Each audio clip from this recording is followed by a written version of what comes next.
তোমার সময়ের নিয়ন্ত্রণ যেন তোমার হাতেই থাকে। আর যতক্ষণ তুমি না বলা শিখছো ততক্ষণ এটা সম্ভব নয়।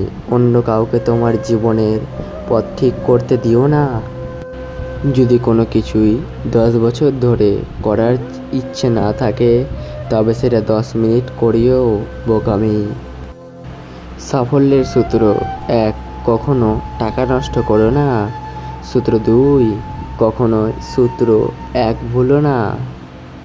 যদি তুমি বিরামহীন ভাবো প্রয়োজনীয় জিনিস কিনতে থাকো তবে শীঘ্রই তোমাকে প্রয়োজনীয় জিনিস বিক্রি করা শুরু করতে হবে।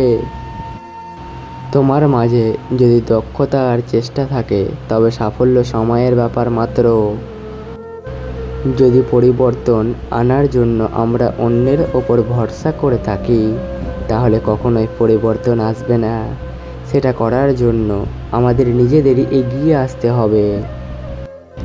দুনিয়াতে যারা আমাদের শত্রু হয় তাদের প্রথমে খুঁজে বের করা উচিত, তারপর তাদের অনুসরণ করা উচিত এবং অবশেষে তাদের পরাজিত করা উচিত। ধর্মীয় স্বাধীনতা মানে এই নয় যে আপনি অন্যদের নিজের আস্থার বিচারে তাদের বাঁচার জন্য বাধ্য করবেন। ভিডিওটি ভালো লাগে থাকলে চ্যানেলটিকে সাবস্ক্রাইব করে লাইক দেবেন। দেখা হচ্ছে পরের ভিডিওতে।